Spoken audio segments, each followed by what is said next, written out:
In today's news, borders to reopen December 1st, curfew extended, and BVI Airports Authority workers still receiving a 25% salary cut. Rotary Club of Tortola awards grants to small businesses. And the U.S. screens more than 1 million passengers in a single day. That happened over the weekend, and you don't want to miss this. This is 284 News, and we'll be right back. How does financial services benefit the BVI? It's been around for more than 3 decades before the World Wide Web and is now part of the everyday life of our islands. More than 2,200 people are directly employed in financial services, and another 3,000 jobs are supported indirectly. Jobs are corporate service providers, lawyers, insolvency, accounting, banking, insurance, regulators. That's almost 27% of the national workforce. Of those, more than 65% are BVI landers and belongers. What about restaurants, supermarkets, or shops? Well, 100% of people eat. So, they buy food. They buy swimsuits and shampoo and cars and power tools and plantains and fish and roti and pates. Financial services employees buy painkillers and lots of beer. Then there's electricity and dental floss and toilet paper and pretty much everything else. And everyone needs a roof over their heads and a place to do business, so we all rent or buy from a local landlord. Housing and office space alone means millions of dollars into the pockets of BVI families. At the end of the day, everyone benefits, including charities who receive thousands of dollars every year. And more than 60% of all government revenues come from fees paid by financial services. This money is spent on schools, roads, ports, scholarships, the environment, health, sports, children, youths, and the elderly. Financial services contributes more than $290 million to the BVI economy. That's more than 30% of all economic activity is driven by financial services. This creates thousands of jobs all across the islands, meaning more people have a way to earn a living. What does financial services do for the BVI? Let's just say, it keeps our lights on. Financial services is everybody's business. So, come on, mind your business, and let's not keep this to ourselves.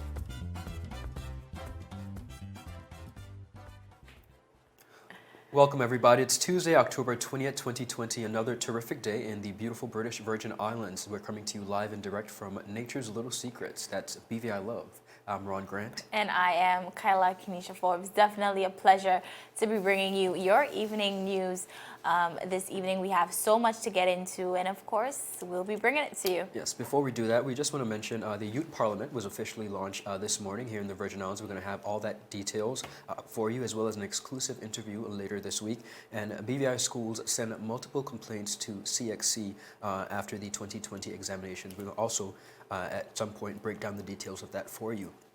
But beginning on the local scene, the BVI Airports Authority, the sole entity responsible for 3 airports in the BVI, namely Terrence B. Lettsome International Airport on Tortola, Taddy Bay Airport on Virgin Gorda, Augusta George Airport on Anegada, as well as multiple landing sites for helicopters in the BVI, in a formal letter received by our newsroom dated June 30th, informed employees of the BVI Airports Authority that effective June 1st, they would be receiving a 25% salary reduction.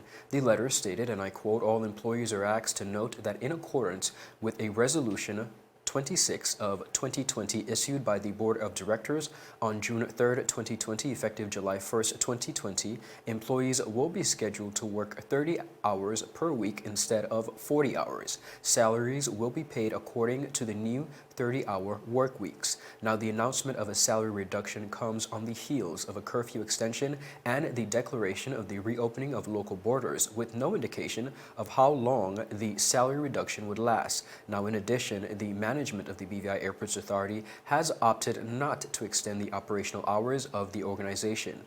Notwithstanding the clear enigma and despair brought on by COVID-19, that is the global pandemic, and its effects on the socioeconomic factors, the stakeholders continue to question the reasoning behind a salary reduction for employees in very most crucial areas. At present, the airport staff includes administration, custodial workers, security personnel, air traffic controllers, fire officers, among others, many of whom are considered essential workers and have served in these disciplines for a number of years. Now, with only 2 weeks' notice given to employees regarding the decision, many were left bewildered as to the way forward and even their future of employment with the BVI Airports Authority. Now, the BVI Airports Authority is a vital organization to the territory of the Virgin Islands. There are various rules and regulations that dictate the operations to ensure safety and efficiency for all concerned.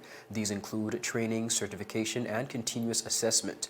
Now, with this in mind, employees of the BVI Airports Authority are gravely concerned that they are not being treated fairly. BVIAA is the second statutory body known to have implemented various salary-cutting measures, the other being the National Parks Trust. More to come on this story as we continue to await any announcements. None yet by the Minister of Finance, but we definitely want to keep you updated as details become available. Most definitely. Now, Ron, this, as you said, this is the second statutory body that we have seen this with for, and also COVID has done economic damage across the BVI, across the globe. So we see where this salary cut, but of course we do understand how this can be a bit disheartening, of course, and a bit confusing for the employees of any organization that has been cut and not knowing the future of what is to come. Of course, we are awaiting the opening of the borders, but we're also awaiting what that may look like. Yes.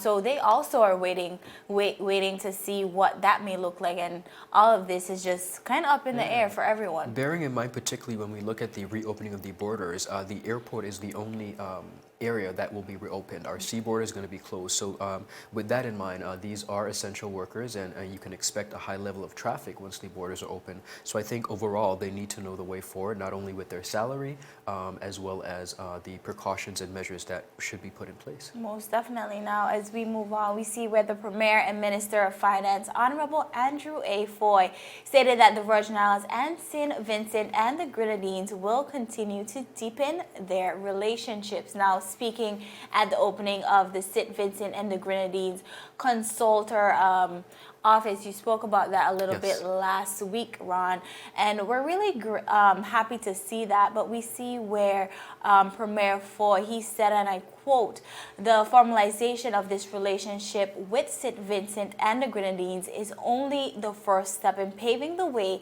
and creating the architecture of intra-regional trade." Honorable Foy stated that through the enhanced partnership, the BVI will look to countries like St. Vincent to assist the BVI in enhancing our food security through the expansion of the territory's agricultural base.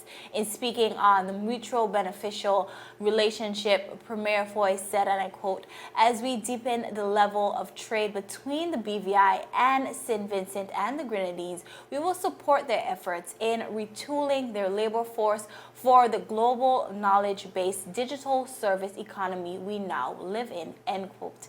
He added, and I quote, "We expect to invite their students to train with us at the Culinary Institute and the Marine Center at the H. Labte Stout Community College as St. Vincent and the Grenadines also prepares to diversify its own economy.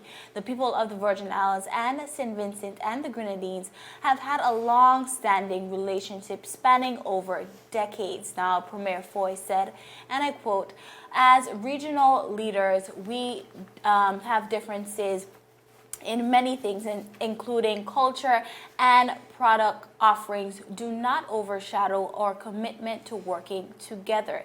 He added, "As a Caribbean region working together as one, our possibilities are limitless if we continue to collaboratively move as one hand to stimulate business and economy growth, and governments and our people work together harmoniously to strengthen our respective jurisdictions and destinations." Now, the government of St. Vincent and the Grenadines opened its first office here in the Virgin Islands on October 16th. Other speakers at the opening ceremony included Minister of Foreign Affairs, Trade and Commerce of the government of St. Vincent and the Grenadines, Honorable Sir Louis Stryker, and the Honorary Consul of St. Vincent and the Grenadines, Bishop Ishmael Charles, right here from the British Virgin Islands and the Permanent Secretary for the Ministry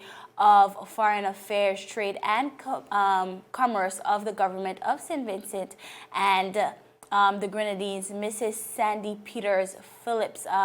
Bishop Ishmael Charles was appointed by the Minister of Foreign Affairs, Trade and Commerce of the Government of St. Vincent and the Grenadines. Now, Bishop Charles will be responsible for promoting the economic interests of St. Vincent and the Grenadines right here in the Virgin Islands, in addition to identifying and facilitating opportunities for development of business relations, trade, commerce, tourism, and culture, assisting nationals of St. Vincent and the Grenadines living here in the BVI and enhancing the relationship between St. Vincent and the Grenadines and the Virgin Islands. So, Ron, we see where two Caribbean nations are coming together and understanding that once we put things together and we work together, that the opportunities are limitless. I think we have to understand that, yes, on some playing fields we are competitors, but if we work together, we will definitely be stronger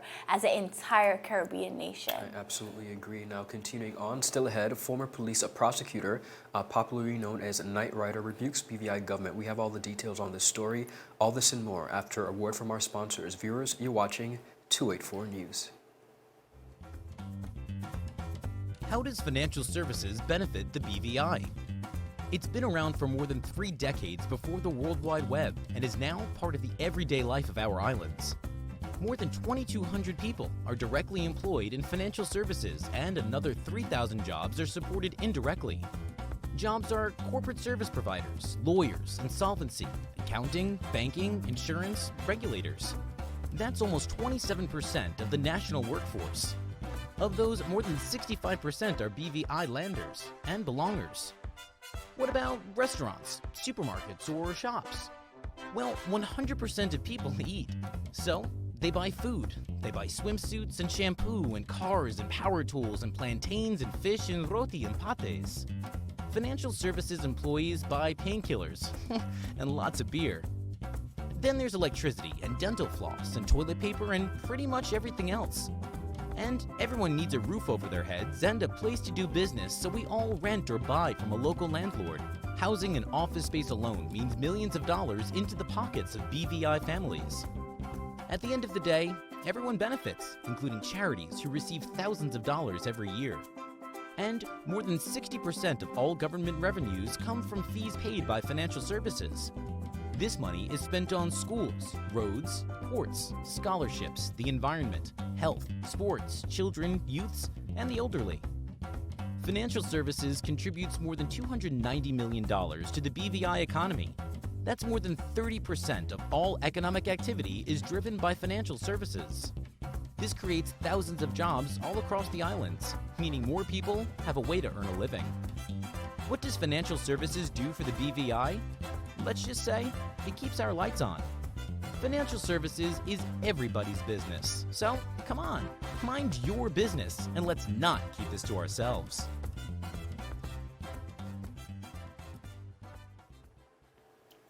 Viewers, welcome back. You're watching 284 News. Now continuing on the local scene. In a recent audio message received by our newsroom, former police prosecutor and award-winning calypsonian Mr. Jefferson J. Knight, popularly known as the Night Rider, blasted elected officials in the Virgin Islands for what he calls ensuing violence and a war on the governor of the Virgin Islands. The almost 8-minute-long audio heard the outwardly frustrated BVI resident speaking on a number of issues, including the continuous disrespect being displayed to the Queen's representative by the present administration, lack of support for law enforcement, government's first 18 months in office, and their conduct in the House of Assembly. Take a listen to some of what he had to say. If these members of the House of Assembly in the BVI do not stop harass the governor and put people to demonstrate civil disobedience to the governor, I will make a phone call to the United Kingdom and ask for the British Scotland Yard to conduct a serious investigation. When you're going to set up people to be violent to be disrespectful to Her Majesty's representatives in the BVI. And the evidence is showing he did absolutely nothing wrong. He's just a diplomat in the BVI. And you have politicians that we voted for on the 25th of February 2019. 18 months. They're not going in the house telling us what they're going to do for us. What they're going to do for the police force, if they're going to equip the police force. Crime is on the increase. Man using guns, not afraid to use it. To kill people in broad daylight. To just gun down people in the house. You're not telling me what you're going to do to increase police patrol, to give police better equipments and more equipments, salary, better working condition. All you want to do is go in the house and talk about the governor. The governor, the governor. I vote for the governor. Did I vote for the governor? The governor come there. The Queen sent him. That's what the Constitution said. The Queen appoint him. The Queen appoint the governor. The Queen. We voted for people. 5X I put at the Alpheus Catholic School. And our representatives in House of Assembly talking foolishness. Now, in addition to threatening to call the UK Queen's Counsel, requesting that the British Scotland Yard come down and do an investigation, the former law enforcement officer also spoke to the Royal Virgin Islands Police Force and advocated for them by saying they are not going into the House telling us what they are going to do for us, what they are going to do for the police force. If they will equip the police force, crime is on the increase. Man using guns, not afraid to use it, to kill people in broad daylight, to just gun down people in their house. You're not telling me what you're going to do to increase police patrol, to give people more equipment, salary, better working conditions. Knight directly responded to elected officials on their representation and conduct in the House of Assembly and for calling on the governor to be reprimanded in the House of Assembly. He also said, all you want to do is go in the House and talk about the governor, the governor, the governor, the governor. Did I vote for the governor? We voted for 6 people. I put an X at the Althea Scatliff Primary School, and our representation in the House of Assembly talking foolishness about reprimand the governor, and the Constitution makes no provision to reprimand the governor in the House of Assembly. Waste a whole day. And he continued on his rant. Now, it's a trend, he continued by saying they're not going into the House to speak on behalf of the people, and they are not telling what the plans are. Now, Kyla, social commentary, particularly when it comes to Calypsonians, is no stranger to the Caribbean or the BVI. And here we see another example of that, not in a song, but the former Calypsonian and police prosecutor speaking up and voicing his concerns as to what he feels may or may not be going so right. I think Mr. Knight Rider, he probably missed the Calypso show perhaps, yeah. this year. That's a great point. We do understand. Yeah. But so using a different platform. Yeah, he's using a different platform. But as he does as a Calypsonian, he speaks about the injustices in the world and in the BVI on a whole. I think that he's probably saying that things that most persons have been thinking for quite some time and don't want to say, and he had the bravery to come out and say it. So kudos to him, most definitely. Yes. Most definitely. Now, as you move on, yesterday, Monday, October 19th, the groundbreaking ceremony of the Economic Zone facility in the Huntamsgut area was held. Now, Minister of Transportation, Works and Utilities and the 5th District Representative, Honorable Kai Reimer, they're now naming him probably the new action man. Interesting. But he expressed his excitement towards this project. He said, and I quote, "Today we are here to bring one of our shared promises, one of our shared dreams into reality. We are breaking the ground for the facility that will house the First Step program for entrepreneurs right here in Huntamsgut." He continued, "What we are doing is with available land here, we are continuing on a vision from the past representatives. In acquiring these lands, a community center was envisioned, but based on the available funds at the time, a basketball court was built, and later the bathroom was also built.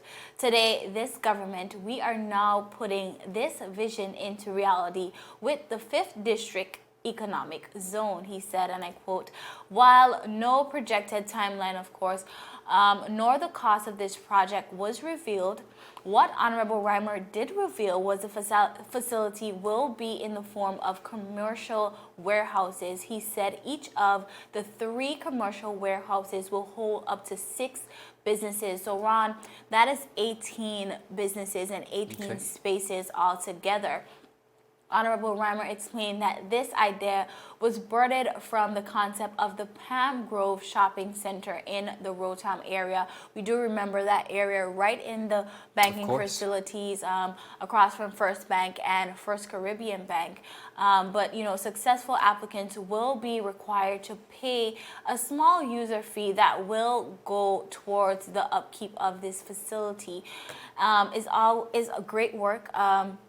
Persons love to see it. Definitely a great idea, but also what we love to see that happened yesterday. Some of the legislators even pledged to make some personal contributions. Now, 3 district representatives and also an at-large member have pledged personal contributions totaling more than $12,000. Now, Territorial at-large Representative Neville Sheep-Smith, he pledged to pay for a business workshop to educate the first entrepreneurs who will be a part of the economic zone when it opens. Honorable Smith also promised to pay the first month's rent for each occupant who will be renting a space at the economic zone. After hearing that 5th District Representative Kai Reimer has plans to open a pantry and build a library in the vicinity of the economic zone, Honorable Sheep also promised to donate books for the library and $1,000 towards the building of the pantry. Then we see where the 4th District Representative, Honorable Mark Vanterpool, he pledged $5,000 towards the economic zone. He made his contribution on behalf of his business, One Mart Superstore.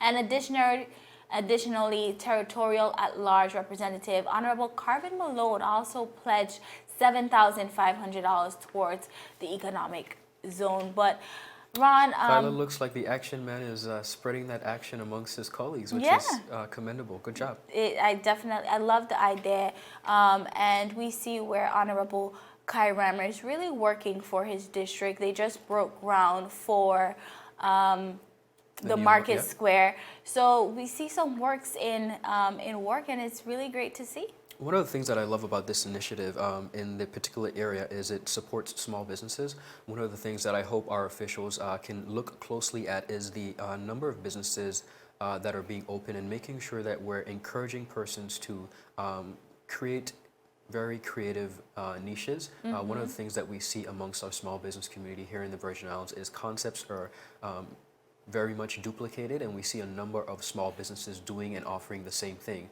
And this is also a plea when it comes to the trade and investment department. We need to balance, I think, the playing field when it comes to small businesses, making sure that a variety of disciplines and areas are covered and not having multiple businesses offering the exact same services. I think that's very important. I do agree, and also with our heirs being on the ground, what we're hearing is that some persons are concerned and hoping that this would not be another case like the Craft Alive Village, being rent-free and not being kept. So but we do think that it is a great opportunity. We do hope that the entrepreneurs, just not giving them a space, but probably the expertise to go along with being a successful entrepreneur as well. Now, viewers, so much more. The U.S. screens more than 1 million passengers over the weekend, and this is actually the most passengers since the beginning of the pandemic. Of course, we have the details just after a quick word from our sponsors.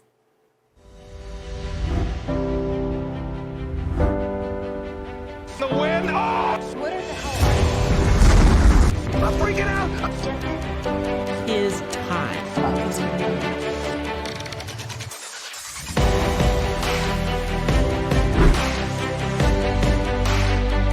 284 News. Coming to you live and direct from the beautiful British Virgin Islands. What's poppin'? What's really good? What's happening? What's happening? What's up?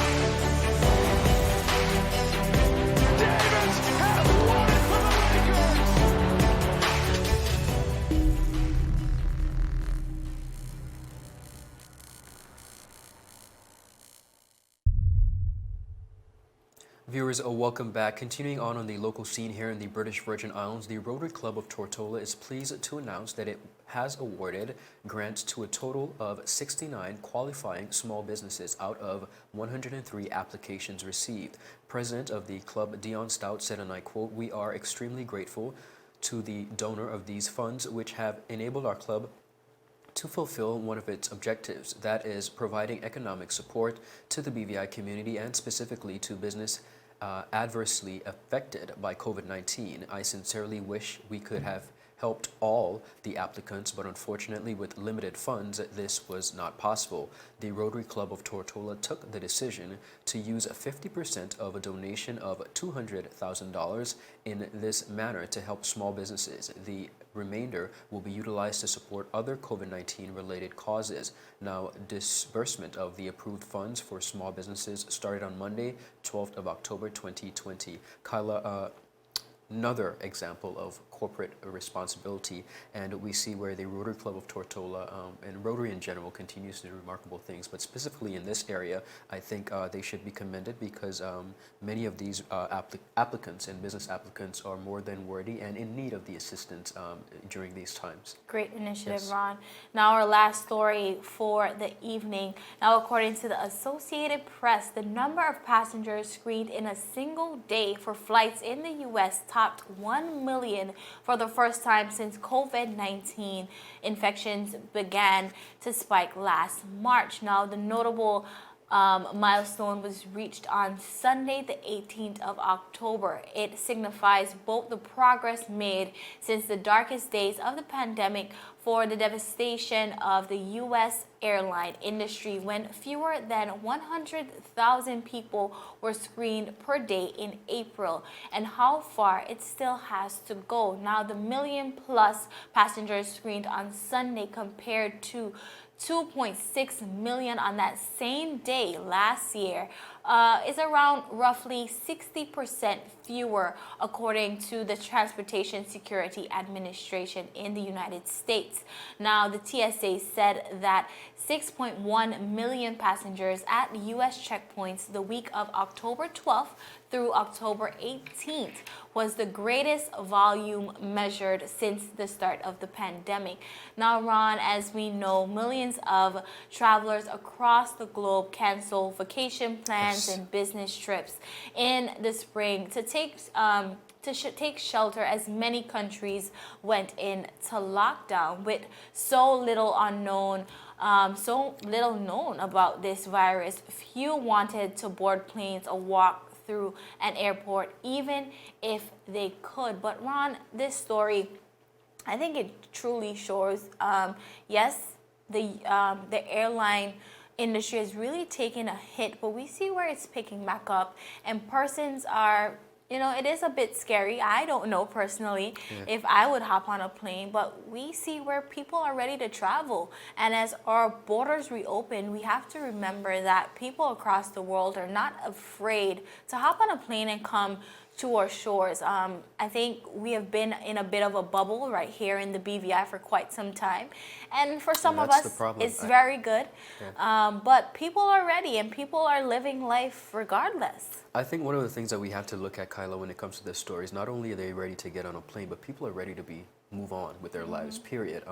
The pandemic is what it is, and I think essentially all across the world we're seeing where persons are just ready to move forward with their lives, their businesses, regaining their livelihood, and I think essentially that's what we should be working towards, not staying in a bubble like we have been since March in the territory, but let's just pop that bubble and move forward, guys. Most definitely. Now, viewers, of course, that is it for our news roundup for today. Be sure to follow us for daily news updates at 284media.com. Of course, you can find us on Facebook at 284media and 284BVI on Instagram as well as Twitter.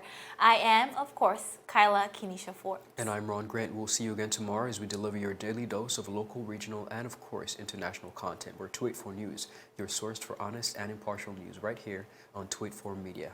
Happy Tuesday, everybody. Bye-bye.